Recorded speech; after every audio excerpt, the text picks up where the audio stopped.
matin à tous et à toutes. C'est vraiment un privilège d'être avec vous ici ce matin à Joliette. Pour ceux qui ne me connaissent pas, mon nom est Désiré Yanké. Je suis pasteur associé à l'église Œuvre Rive-Sud. Mais aussi, j'ai depuis quelques années, maintenant une dizaine d'années, l'opportunité de pouvoir aussi être impliqué en milieu carcéral, en milieu pénitentiaire, dans la prison d'Archambault, comme aumônier d'établissement. Je sais que vous avez une prison pénitentiaire ici, à Joliette. J'ai eu l'occasion déjà de visiter là, mais donc pour donner un petit peu mon pedigree. Et vous avez la salutation de mon épouse qui aurait aimé être avec vous aujourd'hui. Malheureusement, on ne pouvait pas, mais vous avez la salutation. Et puis, je suis vraiment heureux. Ce matin, j'ai vu plusieurs visages que ça faisait longtemps que je n'avais pas vu, que je connais aussi. Jérémy qui est ici, avec qui on a étudié ensemble, et puis que plusieurs fois on se parle, on se parle dans le cadre professionnel. Hein. Donc, je suis vraiment heureux d'être avec vous ce matin.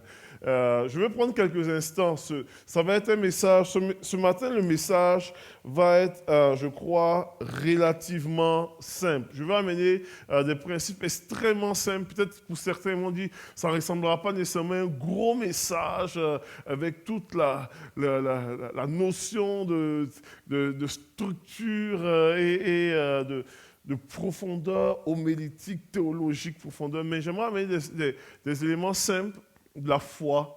Et je crois profondément que le Seigneur veut nous parler ce matin d'une façon très tangible au niveau de la foi. Si je dois donner un titre à mon message, je l'intitulerai normalement « Leçon près du lac ». C'est Jésus, il y a 10 ans de cela, j'ai été en Israël, et puis à un moment donné, dans tout le circuit de visite, tout ça, on finit par nous amener sur le lac de Galilée, le fameux lac de Galilée, qui est comme un gros lac là. Et alors qu'on faisait du bateau là-dessus, le guide nous montrait un petit peu les différentes villes autour du lac, mais plus certaines vestiges, etc. Tu vois la ville de Nazareth, qui au temps de Jésus, c'était vraiment un village. Tu vois normalement Capernaum, on te montre normalement d'autres coins, là où c'était le village de Cana, où Jésus a fait son premier miracle, etc. Donc, tu vois, puis tu te rends compte très vite que la majorité du ministère de Jésus, durant les 3 ans de vie terrestre qu'il a vécu avec nous, était dans ce petit coin-là, autour d'un lac, littéralement. Tu dis, mais voyons donc, c'est juste ça. Puis tu dis, mais il a fait tout. Donc Jésus a fait un ministère extrêmement local. C'est vraiment un petit patelin de terre, mais un ministère si local, avec une portée tellement mondiale. C'est incroyable. Il n'est jamais sorti du territoire d'Israël, mais jusqu'aujourd'hui, à travers le monde, on parle encore de lui. On parle encore de l'impact de son ministère. Peut-être qu'on ne réalise pas ça, hein? Mais à tous les dimanches matin, je me lève et puis j'ai toujours cette prise de conscience-là pour dire, je suis un très grand amateur de football, soccer, pas football américain. Et normalement, il y a une chose qu'on fait dans les grands stades de foot. Des fois, les supporters font une espèce de vague. On fait la vague et puis tu as 50-60 000 personnes qui font la vague comme ça. Tout le monde fait la vague. Puis moi, cette image-là me fait penser à l'adoration. Ça a l'air d'être bizarre, mais c'est comme ça. Et j'ai dit, tous les dimanches, à travers le monde, c'est que peut-être ça commence depuis la Nouvelle-Zélande, mais il y a une espèce de vague qui se lève, des hommes, des femmes, des chrétiens qui se lèvent et qui lèvent les mains vers Dieu. Et ça fait comme une vague qui traverse et qui balaie toute la terre d'adoration vers notre Dieu. Et ça, c'est à cause de l'impact de l'œuvre de Christ sur la croix et durant sa vie terrestre. Imaginez-vous un petit peu. Et le Seigneur, normalement, et nous faisons partie de cette vague-là ce matin. Alors qu'il était 10 heures ici, alors que Marc-André chantait, alors qu'il y avait une vague qui se levait ici au niveau du Québec. Et on fait partie de cette vague-là qui sera balayée bientôt, dans quelques heures, on va être à Vancouver et ainsi de suite. Comprenez-vous un petit peu? Et le Seigneur a fait cela pour nous. Mais tout ça, dans le but de nous amener à avoir une vie et une marche de foi. C'est fou, hein? Nous sommes appelés à être des personnes qui... Moi souvent, on parle de la vie chrétienne, et puis moi, c'est un sujet qui me passionne énormément. Je crois réellement que la vie chrétienne est une question de grâce. Nous sommes sauvés par grâce, par le moyen de la foi en Jésus. Et c'est une question de foi. Où est-ce que le Seigneur nous appelle à pouvoir marcher par la foi, avec tout ce qui se passe sur la terre, avec des circonstances que nous ne contrôlons pas, à pouvoir avoir normalement une vie de foi, à ne pas subir notre vie, mais avoir une vie de foi qui triomphe. Comprenez-vous? Il y a peut-être quelques années, le Seigneur vous a touché, vous avez donné votre vie au Seigneur, donc vous avez été sauvé par grâce, par le moyen de la foi en Jésus, c'est génial, mais tout le reste de votre vie va être normalement une marche de foi. Selon ce qui est écrit, mon juste vivra par la foi. Il y a ce désir dans le cœur de Dieu de pouvoir normalement vous amener à pouvoir vivre votre vie, à pouvoir vivre des expériences de votre vie, à pouvoir expérimenter des choses extraordinaires, mais dans une dynamique de foi. Et aujourd'hui, j'aimerais parler quand je parle de leçons du lac, autour du lac, je vais vous prendre trois récits où est-ce qu'autour du lac, Jésus voulait enseigner la foi. Et les disciples étaient littéralement à l'école de la foi. Où est-ce que Jésus voulait les enseigner la foi. Et j'aimerais qu'on puisse regarder trois passages ensemble. J'ai indiqué le matin, lorsque je suis arrivé, j'ai dit, je n'ai pas de PowerPoint. J'ai dit, j'espère que les gens ont leur cellulaire ou ont leur Bible papier, etc.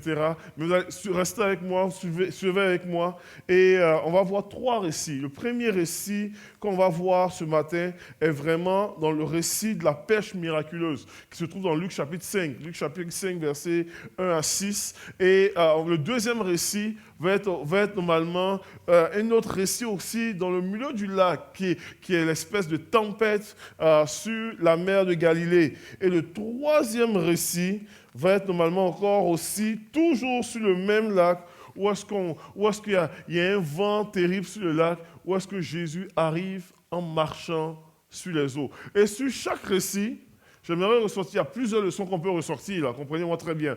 Mais j'aimerais vous partager trois grandes leçons qu'on peut retirer alors que Jésus veut enseigner, veut former ses disciples dans cette marche de foi triomphante. Et on va commencer par le récit de la pêche miraculeuse qui se trouve dans Luc chapitre 5, versets 4 à 6. Et il est écrit comme suit, on dit, « Un jour, Jésus se trouvait au bord du lac de Génézareth. Et la foule se pressait autour de lui pour entendre la parole de Dieu. Il vit au bord du lac deux barques. Les pêcheurs étaient descendus pour laver leurs filets. Il monta dans l'une de ces barques qui appartenait à Simon et il leur pria de s'éloigner un peu du rivage. Puis il s'assit. Et enseignait la foule. Verset 4, on dit, « Quand il eut fini de parler, il dit à Simon, « Avance là où est l'eau profonde. Et jetez vos filets pour pêcher. » Simon lui répondit, « Maître, nous avons travaillé toute la nuit sans rien prendre, mais sur ta parole, je jetterai les filets. » Et ils les jetèrent, et ils prirent une si grande quantité de poissons, et leurs filets se déchiraient. On connaît ce récit-là pour plusieurs. Peut-être pour certains, c'est votre première fois. Et puis, c'est un récit qui est assez populaire au niveau de la pêche miraculeuse que Jésus a accomplie. Et ce récit-là a souvent été utilisé même dans plusieurs prédications en tant que tel. Et je crois réellement qu'il y a quelque chose d'intéressant dans ce récit-là. Un des éléments qui est intéressant, c'est que Jésus n'est pas pécheur. Jésus n'est pas pécheur. En fait, Jésus, à ce moment, alors qu'il enseigne, alors quand les gens apprennent à le découvrir, il est reconnu comme étant un fils de menuisier, un fils de charpentier. Donc, alors qu'il est fils de charpentier, alors qu'il commence à enseigner, sa réputation commence à prendre de l'ampleur. Et Jésus, normalement, pour pouvoir enseigner, vous comprenez très bien qu'il n'y a pas de micro comme nous l'avons aujourd'hui. Il n'y a pas nécessairement de système de son super performant pour enseigner les foules. Donc, Jésus a besoin de trouver des stratégies pour pouvoir normalement se faire entendre par toutes les foules. Et une des bonnes stratégies qui était utilisée à l'époque, c'était de pouvoir éloigner un petit peu la barque, se tenir au bord de la rive et avec le courant, utiliser ces moyens naturels là, comme porter. Des fois aussi, vous avez remarqué que Jésus enseignait sur la montagne. Donc, étant en hauteur, la foule en bas, il enseigne et ça aide normalement à la portée vocale. Donc, c'était toutes des stratégies pour pouvoir qui amplifiaient les voix. Donc, Jésus normalement fait cela à ce moment-là et bien gentiment, des pécheurs lui prêtent sa barque pour qu'il soit capable de pouvoir enseigner convenablement. Mais après avoir enseigné, il va dire quelque chose qui est assez particulier. Il dit, avancez jusqu'en eau profonde, vous allez pêcher. Imaginez-vous, ces pêcheurs-là avaient travaillé toute la nuit. Ils étaient, je ne sais pas si vous êtes comme, s'il y a des gens qui travaillent de nuit ici, mais habituellement le matin, quand on a travaillé toute la nuit, on a le goût de pouvoir aller relaxer un petit peu et se reposer. Ça va? Donc, ces pécheurs avaient travaillé toute la nuit. Et de deux, comme je vous l'ai dit, Jésus n'était pas pécheur. Donc, il n'avait pas la connaissance, il n'avait pas l'expérience, il n'avait pas nécessairement ce qu'il fallait pour pouvoir normalement avoir de la crédibilité dans sa déclaration. Ça va? Et lorsqu'il donne cet ordre-là pour dire avancer jusqu'en pleine eau pour pêcher, Pierre va dire, je vais faire ce que tu dis, mais seulement parce que tu lui demandes et je reconnais cette autorité. Parce que techniquement, ce n'est pas un bon conseil, ça. Ce n'est pas un bon conseil. Techniquement, ça ne marche pas. Techniquement, ce qui fait chaud, les poissons ont tendance à être plus en profondeur. C'est pas intéressant. C'est que nous qui savons pêcher, on sait normalement qu'en soirée, lorsque la lune est là, la marée est plus haute, les poissons vont manger. Donc, c'est mieux de pêcher la nuit en tant que tel. Il y a plein de choses comme cela. Mais comme tu l'as demandé, on va le faire en tant que tel. Et c'est quelque chose d'extrêmement précieux à pouvoir comprendre là. Je crois réellement qu'une des grandes leçons de ce passage-là, c'est que Dieu peut agir surnaturellement dans la stérilité de ton quotidien, si tu fais ce qu'il dit. Donc, même si les choses, normalement... Et puis, Pierre, dans son contexte, à lui, il avait passé une nuit stérile. Puis, des fois, nous sommes comme Pierre. Ou est-ce qu'on a essayé des choses avec nos forces, avec notre connaissance, avec notre dextérité, avec nos capacités humaines, et puis le fruit est peu glorieux. Souvent, c'est stérile. Et puis Dieu donne une direction, et puis il nous appelle à obéir, même si sa direction ne fait pas de sens. C'est toute une démarche de foi, ça. Même si elle ne fait pas de sens. Je vous ai dit, ça fait maintenant 10 ans que je suis aumônier en prison. Et puis, finalement, il y a des choses que je sais qui marchent, et il y a des choses que je sais qui ne marchent pas.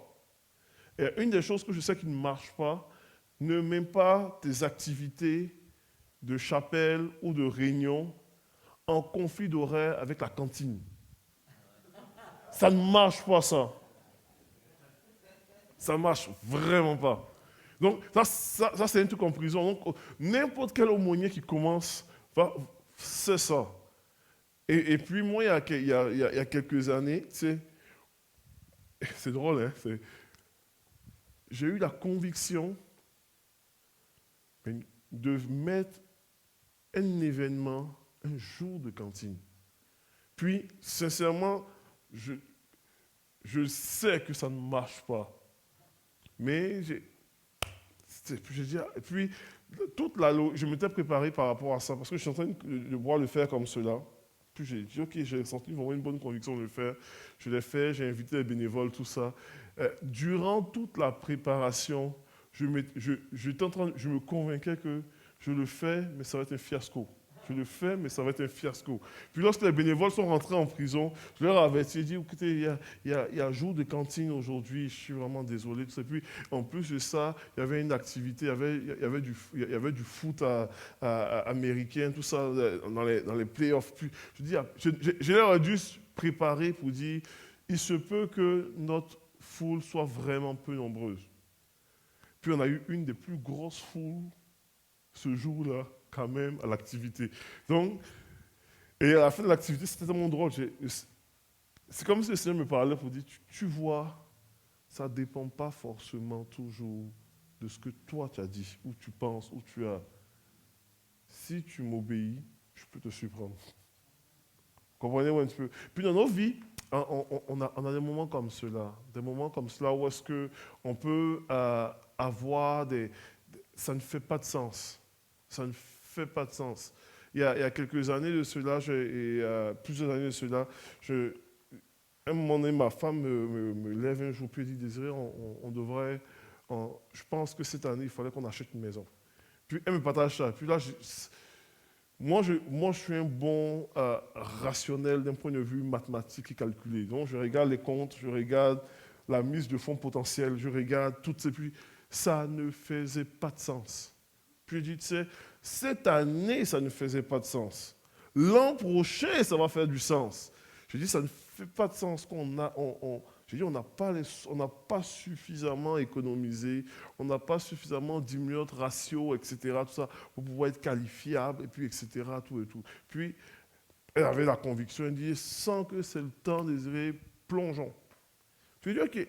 Je lui ai dit, si tu as la conviction, si Dieu t'a dit, moi, j'ai rien entendu, mais sur ta parole, on va faire la démarche.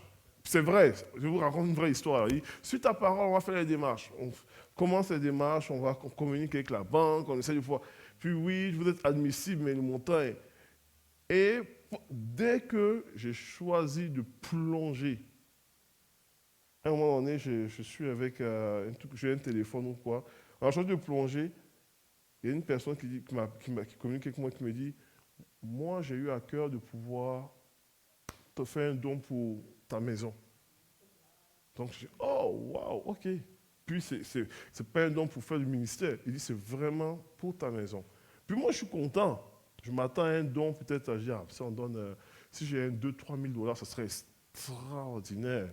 Puis là, je ne sais pas, j'essaie de figurer quelque chose, tout ça. J'ai reçu un don de 20 000 dollars pour la maison. 20 000. Puis quand je l'ai reçu, j'étais comme, ah, c'est le temps, finalement. Comprenez un petit peu, Dieu peut agir surnaturellement quand tu choisis de pouvoir. Et, je raconte encore une autre histoire, et il y a comment on appelle, l'an dernier, on est encore dans une autre chose, on me présente un projet, etc. Tout ça. Puis, je veux dire, je suis extraordinairement rationnel. Je dis, ok, c'est beau, c'est bien, mais je dis, quand je regarde mes chiffres, ça ne marche pas. Et moi, cette fois-ci, et moi et ma femme, tu sais, non, c'est bien, mais... Et on va visiter un dimanche matin une église, un peu comme ici. On vient visiter à l'église. Puis pendant qu'on est en train de visiter à l'église, on est assis, deuxième rangée, tout ça. Le pasteur donne une parole. Il dit, je prends une parole pour une personne. Il dit, on vous a fait visiter un truc, on vous a présenté un projet. Le projet est amplement au-dessus de vos moyens. Mais en même temps, le projet... Et puis, il explique d'une exactitude chirurgicale notre situation. Puis, moi, je suis comme ça. Mais en parole de connaissance, là, très clair. Puis il dit, vous ne voulez pas plonger parce que ça ne fait pas de sens. Il dit, je vous encourage, Dieu vous parle, sautez. Puis là, j'étais comme, ok. Moi, je ne dis rien à ma femme ne me dit rien. On sort de l'église, on ne se parle presque pas dans l'auto.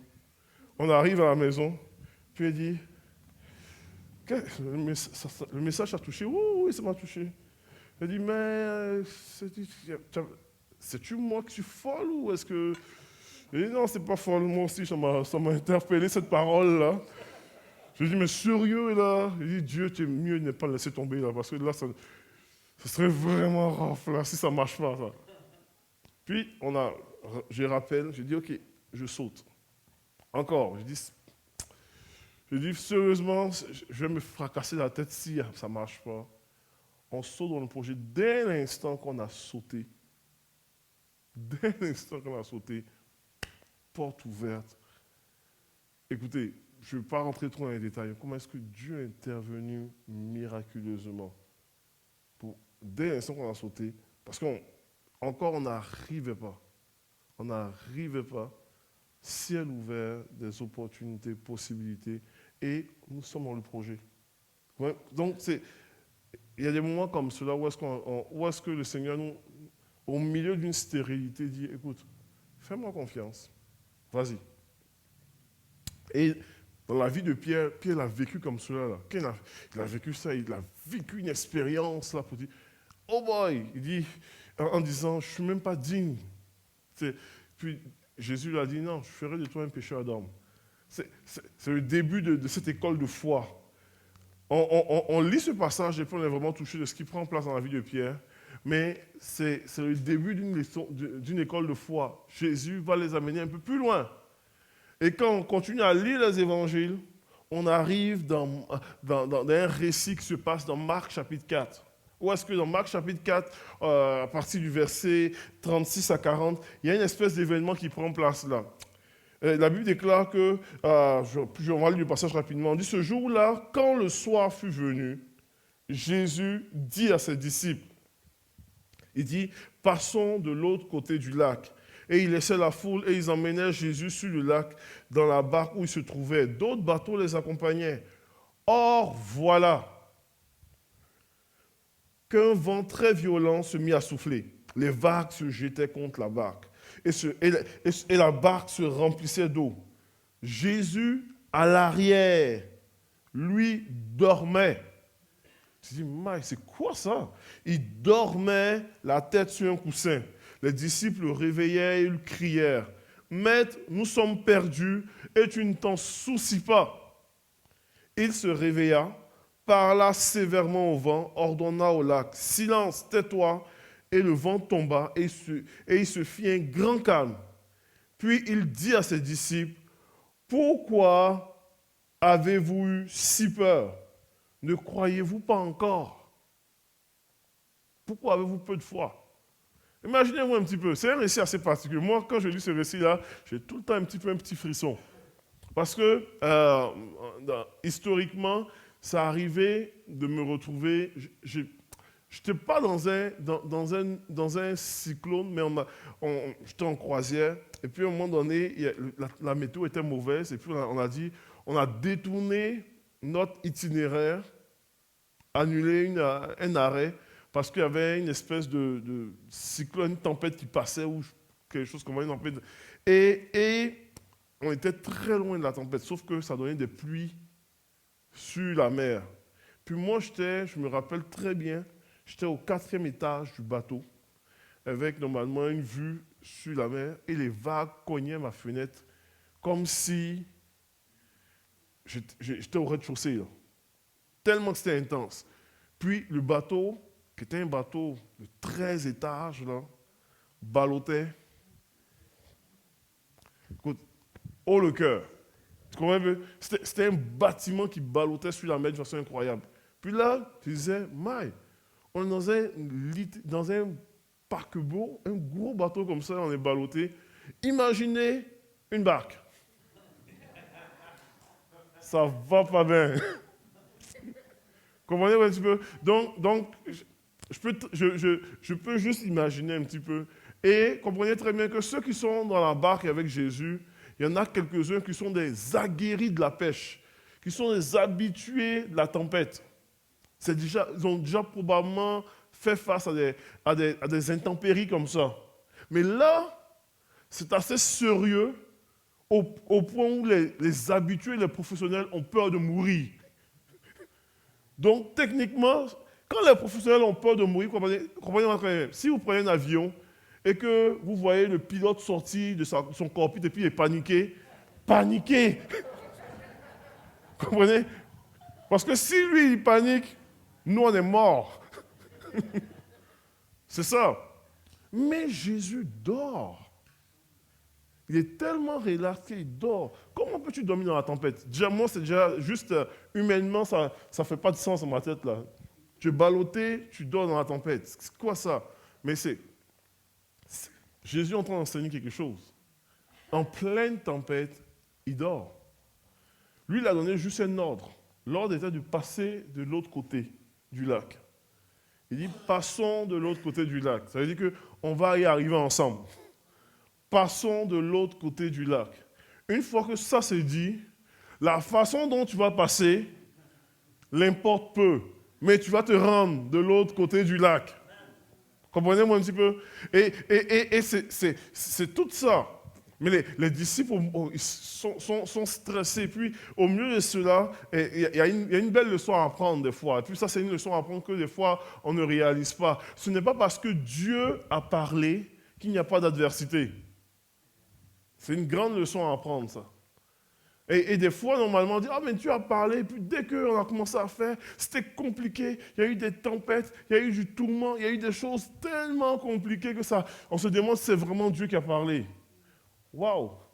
Relisons notre Bible. Vous allez voir que des fois, Dieu parle et on a l'impression que parce qu'il a parlé, l'adversité s'est multipliée par 10. Comprenez-vous un petit peu? Il y a de l'adversité. Et c'est normal qu'il y ait de l'adversité lorsque Dieu parle. Et c'est normal que les choses ne se passent pas. Ce n'est pas normalement comme des eaux paisibles. Ça fait partie de la marche de foi. Et justement, des fois même, la parole que tu as reçue devient une parole qui te permet de pouvoir rester groundé, enraciné, puis continuer à persévérer malgré l'adversité qui est en face de toi. Comprenez, dans les Écritures, il y a des exemples. Les apôtres, Dieu leur a parlé et il y a eu énormément d'adversité en tant que tel. En fait, quand je vais vous partager ça à la fin, là, mais quand Jésus même envoie ses disciples en disant « Vous serez mes témoins », il leur quasiment prophétise de l'adversité. Parce que le terme témoin, en grec, est le même mot que martyr. Vous serez mes martyrs. Avez-vous réalisé? Il est en train de faire référence à l'adversité. Et il dit, vous serez mes témoins à Jérusalem. Souvent, on nous a enseigné ça.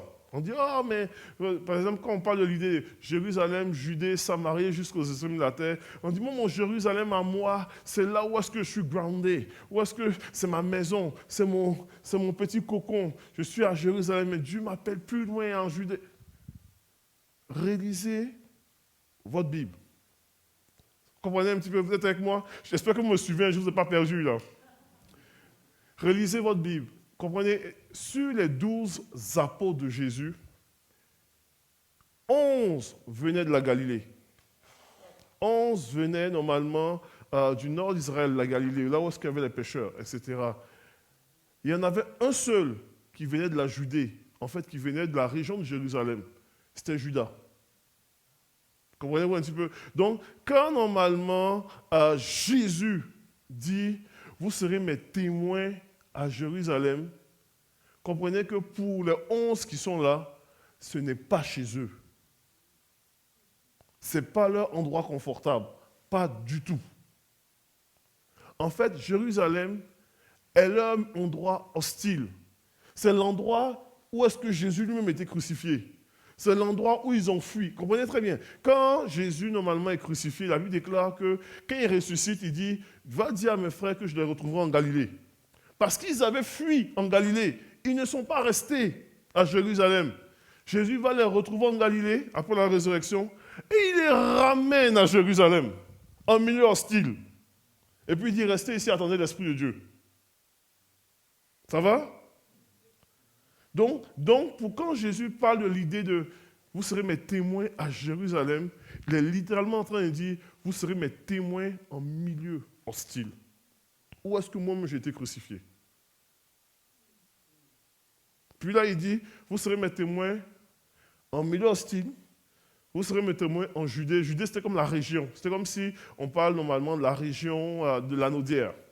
Vous serez mes témoins en Judée, vous serez mes témoins en Samarie, qui est un peu plus au nord encore. Et puis, la logique géographique aurait voulu qu'ils disent, vous serez mes témoins en Galilée. Parce que après la Samarie, c'était la Galilée. Mais il dit non, vous serez mes témoins en milieu hostile, en Judée, en Samarie et jusqu'aux extrémités de la terre. En voulant faire comprendre que vous ne serez plus jamais confortable.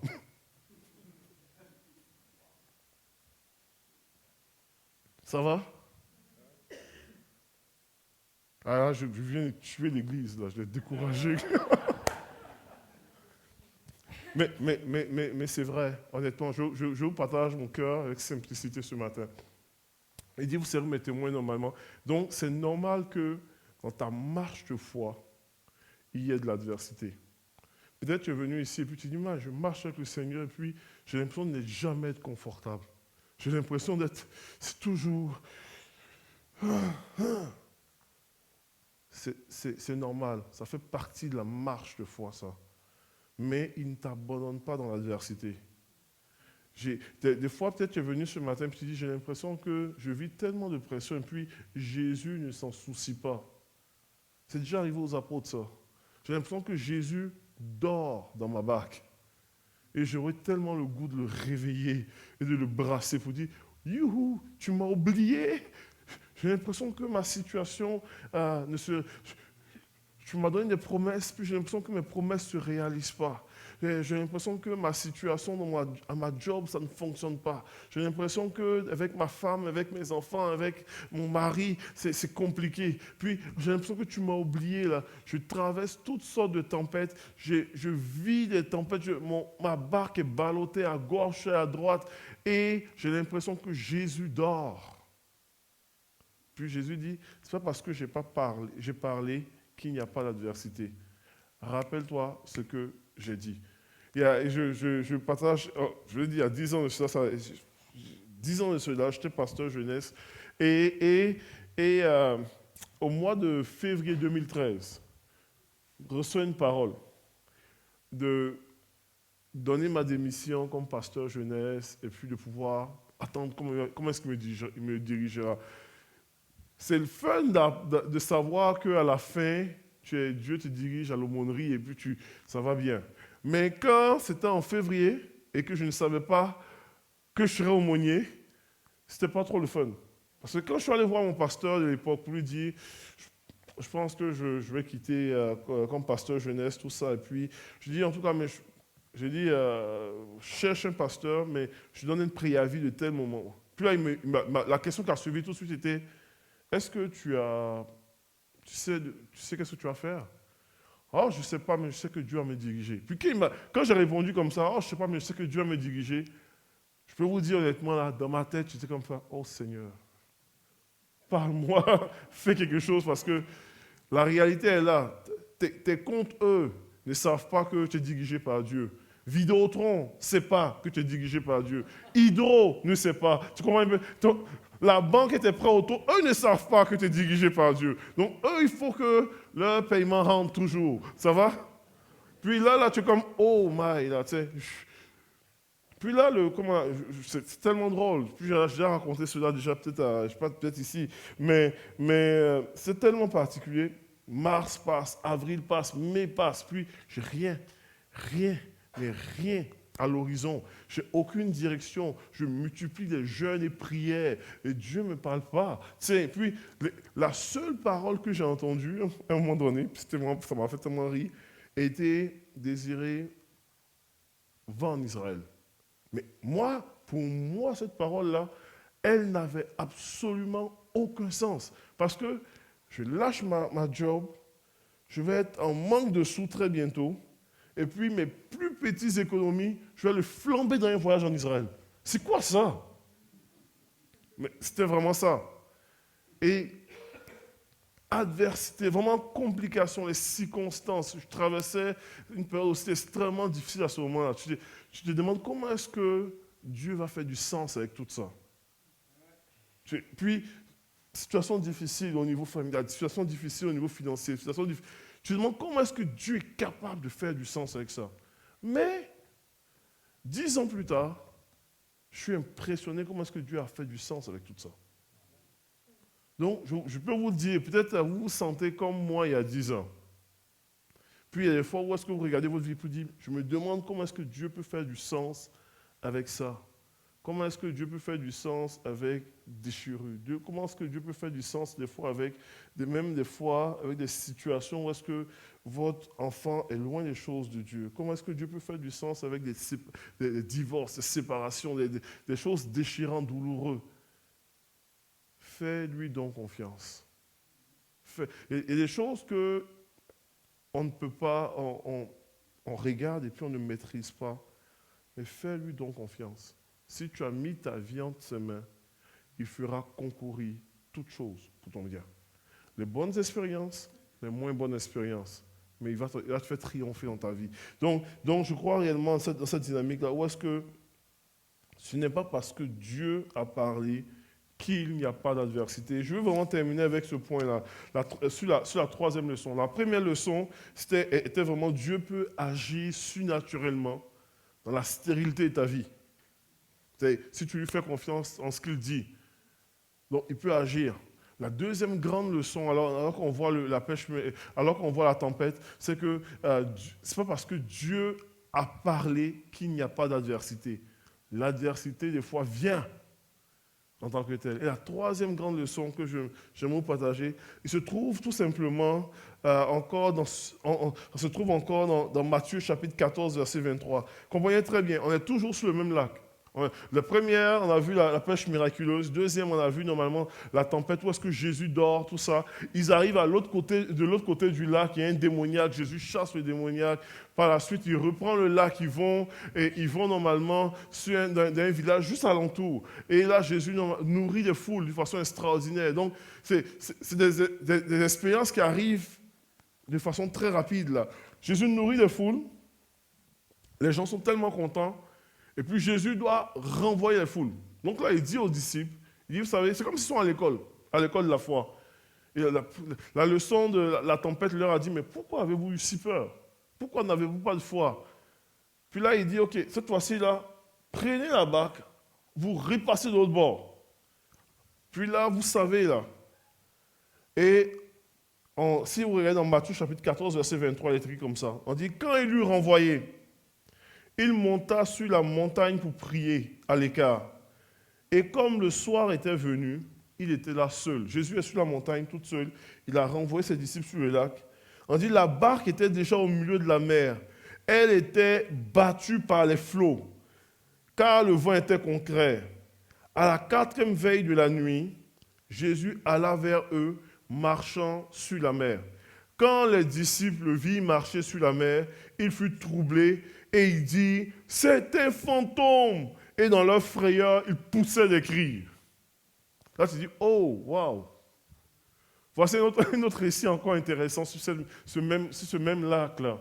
Où est-ce que Jésus renvoie là? Et vous suivez un petit peu la progression. La première fois, il n'y a pas d'adversité. Pierre jette le filet. Tout de suite, il ne peut plus retirer. Plein de poissons. La deuxième fois, il y a de l'adversité. Jésus dit quelque chose. Il y a de l'adversité, il y a une tempête. Mais Jésus est dans le bateau. Il dort. Il le réveille en panique. Jésus se lève. Il calme la tempête. Il dit au vent silence. Et puis il dit, mais pourquoi n'avez-vous pas la foi? Troisième récit, Jésus n'est pas avec eux dans la barque. Avez-vous remarqué ça? Il n'est pas avec eux dans la barque. Il les renvoie tout seul dans la tempête. Il dit, allez-y. Et puis, allez de l'autre côté. Je ne suis pas avec vous, physiquement, mais vous avez mon ordre. Vous avez ma parole. Allez-y de l'autre côté. Puis là, ils s'en vont. Ils ont de la misère à ramer. C'est très compliqué. C'est plus difficile. Et là, alors que c'est difficile comme cela, Jésus vient les rejoindre. Et quand il vient les rejoindre, ils ne le reconnaissent pas. Ils voient en lui un fantôme. Avez-vous déjà vécu une chose comme...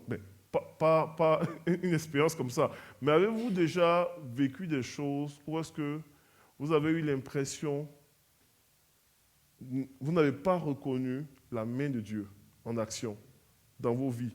Ou est-ce que vous avez même cru que c'était un fantôme, ça ne venait pas de Dieu, ça, en tant que tel? Les Écritures, j'aime souvent Ésaïe 53 qui dit « Qui a cru ce qui nous était annoncé? Qui a reconnu le bras de l'Éternel ?» Parce que des fois, Dieu peut être en action et nous ne le reconnaissons même pas. Jésus a marché pendant 3 ans et demi en faisant son ministère. Il a marché 33 ans, mais 3 ans et demi en faisant son ministère. Et le peuple de son époque, les Juifs de son époque, ne l'ont pas reconnu parce qu'ils avaient une vision, une attente d'un Messie militaire et ils n'ont pas été capables de reconnaître le bras de l'Éternel. Comprenez-vous un petit peu? Des fois, normalement, on peut dans notre vie, dans notre marche comme cela, où est-ce que Dieu est en train de faire une œuvre et une action que nous ne reconnaissons pas à cause de notre perception des choses, à cause de nos attentes, à cause de notre façon de voir. Et Jésus vient comme cela des fois, marchant sur la mer, et on dit, waouh, c'est un fantôme. Jésus vient au-dessus de nos situations, puis on dit, non, ça ne vient pas de Dieu, ça. Mais pourtant, c'est lui qui est en action. Dans la suite du récit en question, il répond en disant, c'est moi. Il dit, calmez-vous, c'est moi. Et alors qu'il dit, calmez-vous, c'est moi, Pierre va prendre la parole. Si vous le lisez dans Matthieu chapitre 14, Pierre va prendre la parole pour dire, Seigneur, si c'est vraiment toi, ordonne que je vienne te rejoindre. Puis, Jésus probablement dit, oh, quelle bonne idée, viens. Et avez-vous remarqué encore, une autre chose que vous avez remarqué? Pierre va prendre son courage à deux mains. Vous le relirez ça, hein? OK? Il sort de la barque et il commence à marcher pour aller vers Jésus. Sur la mer aussi. Moi, une des choses qui m'a toujours frappé dans ce passage, c'est que le premier récit, où est-ce qu'il y avait la tempête, tout ça ou quoi, quand Jésus se lève, Jésus crie sur la tempête. Il dit, tais-toi, silence. Dans ce récit ici, comme si Jésus voulait les faire grandir dans leur foi, Jésus vient au milieu de la tempête et il ne calme pas la tempête. Il essaye de les calmer, eux, les disciples. Il vous dit, calmez-vous, c'est moi. Il ne calme pas les circonstances extérieures. Il calme le disciple. Il dit, c'est moi, calmez-vous. Puis il dit, et quand il appelle Pierre, Pierre sort au milieu de la mer, au milieu d'une tempête. Jésus ne dit pas à la tempête, calme-toi, Pierre, marche. La tempête est encore là.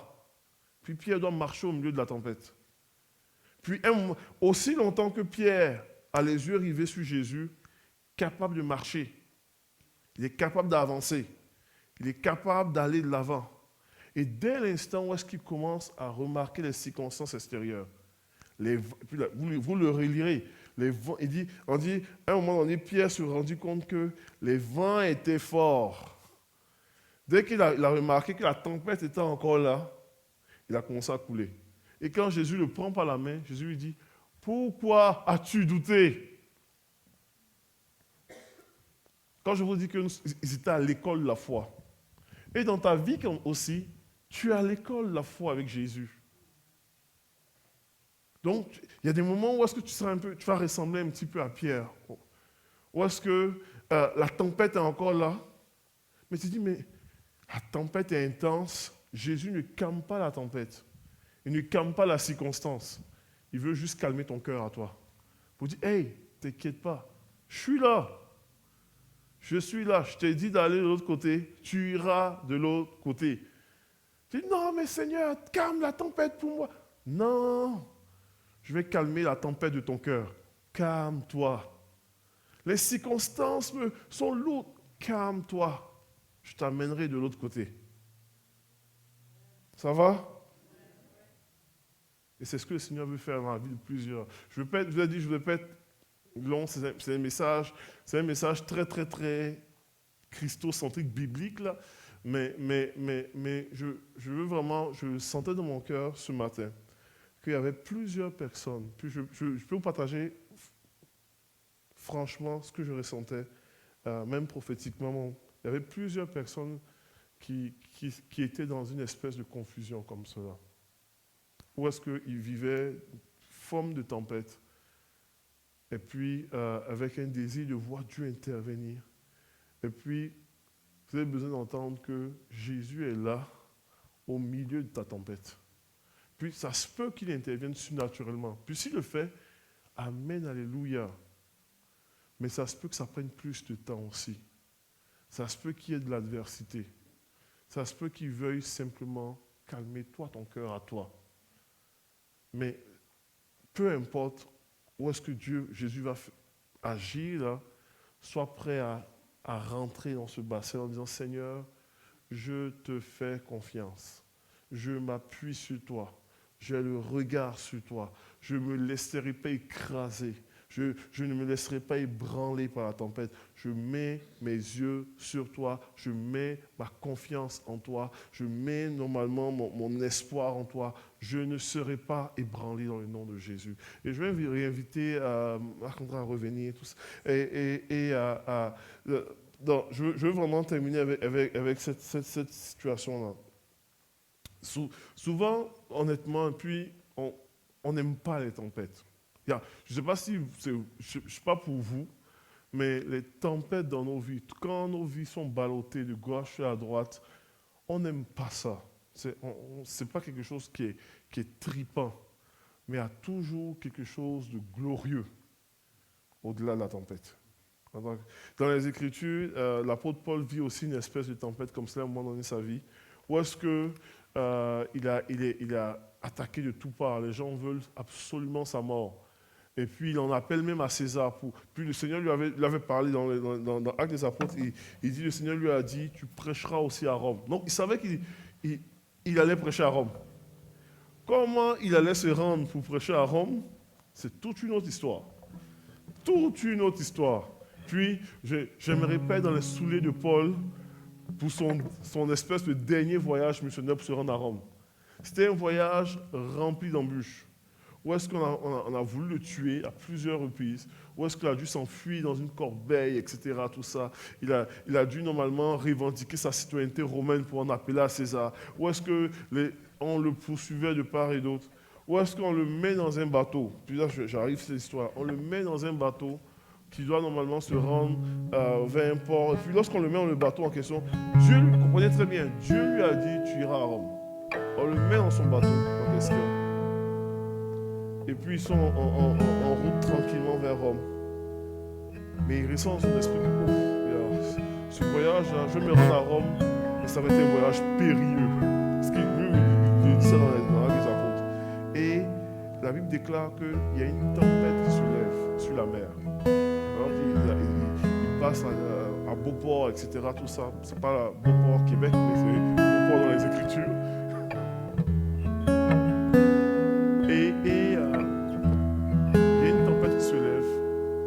Et dans le récit, il dit, nous avons même perdu l'espoir. Dans le récit, il dit, nous avons même perdu l'espoir de sortir vivant de cette tempête-là. Et il explique, il dit, pendant 14 jours et 14 nuits, il dit, on n'a pas vu le soleil. Ça normalement, si vous posez la question des gens de la mer, ils vont dire, probablement, ils sont ramassés dans un œil de cyclone, dans une tempête comme cela. Puis alors qu'ils se sont ramassés là-dedans, leur bateau était ballotté et ils ont navigué avec la tempête pendant longtemps sur la mer peut-être. Mais pendant 14 jours et 14 nuits, ils n'ont pas vu le soleil. Ils disent qu'ils étaient ballottés d'une façon extraordinaire. Et pour pouvoir rester en vie, ils voulaient sortir, donc ils ont vidé leur cargaison à l'extérieur. Ils n'avaient plus à manger, ils n'avaient plus rien, en pleine tempête. Puis, Paul ne sait pas que ça va durer 14 jours. Quand tu commences le premier jour dans la tempête, tu ne manges pas. C'est plat, mais tu dis, ok, j'ai de quoi pour retenir. 2 jours, 3 jours, 4 jours, 5 jours. Puis là, tu ne vois pas le soleil. Tu sais, tu n'as pas la notion de quand est-ce qu'il fait jour, quand est-ce qu'il fait nuit. Tu commences à dire, oh. Et dans les Écritures, ils disent, ils perdent l'espoir de sortir vivant de ça. Jusqu'à ce que Paul, lui, il se lève et puis il dit, je ne sais pas, mais il dit, Dieu m'a dit que je vais aller à Rome. Et je sais que nous allons sortir de ça. Donc il dit, prenez courage. La seule chose qu'il avait là, c'était une parole que Dieu avait dit. Je ne sais pas comment je vais sortir de ça. Je ne sais pas quand je vais sortir de ça. Il dit, mais prenez courage. On va sortir. Et finalement, ils arrivent sur une île, ils échouent sur une île, qui est l'île de Malte. Là, ils sont des naufragés, leur bateau est détruit, tout ça. Puis là, il y a des populations qui viennent, qui ne connaissent pas beaucoup, qui viennent essayer de les secourir. Paul veut juste servir. Il ramasse des bois, il va faire un feu pour que tout le monde puisse tout. Et pendant qu'il ramasse le bois, là, il déclare que dans les bois qu'il avait ramassés, il y avait une vipère. Sincèrement, je dis, mais ça va s'arrêter quand? Et la vipère mord Paul. Elle mord Paul. Et Paul secoue la vipère dans le feu. Il faut tuer la vipère. Et la Bible déclare que quand la vipère a mordu Paul, tous ceux qui étaient autour de Paul ont dit, ce gars-là est le maudit de Dieu. Après ce qu'il a traversé, probablement c'est à cause de lui qu'on était dans la tempête. Les dieux ne veulent pas le laisser vivre. Puis quand ils ont vu que finalement il n'est pas mort de ça, parce que Paul dit, je me suis fait mordre par une vipère venimeuse. Mais Dieu m'a dit, je vais me rendre à Rome. Je ne sais pas comment, mais je vais à Rome. Et j'ai été surpris, ils disent non. Probablement c'est un Dieu. Que même une vipère le mord, il ne meurt pas. Je ne sais pas normalement dans quelle saison dans laquelle tu es présentement. Mais j'aime souvent m'arrêter pour dire, qu'est-ce que Dieu t'a dit? Qu'est-ce que Dieu t'a dit aujourd'hui? Peut-être certains n'ont jamais entendu une voix profonde comme ça, une parole, etc. Mais qu'est-ce que Dieu t'a dit ici? Si vous ne savez pas, il a dit, je te délaisserai point. Je ne t'abandonnerai point. Je suis avec toi. Tu es la prunelle de mes yeux. Il t'a dit normalement que toutes choses concourent au bien de ceux qui aiment Dieu. Il t'a dit qu'il marche à tes côtés. Il t'a dit que tu es son fils, sa fille. Il t'a dit normalement que rien ne te ravira de sa main. Il t'a dit normalement, des fois, le juste tombe, mais se relève toujours. Il t'a dit, 7 fois le juste tombe, 7 fois il se relèvera. Il t'a dit, le malheur atteint souvent le juste, mais Dieu l'en délivre toujours. Ça, c'est ce qu'il t'a dit. Peux-tu t'appuyer sur ce qu'il t'a dit? Peux-tu t'appuyer sur ses promesses? Peux-tu t'appuyer sur sa parole? Peut-être tu as déjà eu des prophéties sur ta vie. Rappelle-toi de ce que tu t'as dit. Rappelle-toi de ses promesses. Au milieu de la tempête, rappelle-toi de ce qu'il t'a dit. Au milieu de ta saison, rappelle-toi de ce qu'il t'a déclaré sur toi. Peut-être tu as déjà eu des paroles de connaissance comme moi. Rappelle-toi de ce qu'il t'a dit. Rappelle-toi. Et s'il y a une écho dans ton cœur qui résonne, qui dit, ok Seigneur, j'ai besoin aujourd'hui de m'arrêter. J'ai besoin aujourd'hui de faire une pause là pour juste me rappeler tes paroles, me rappeler tes promesses, me rappeler ce que tu as déclaré sur ma vie.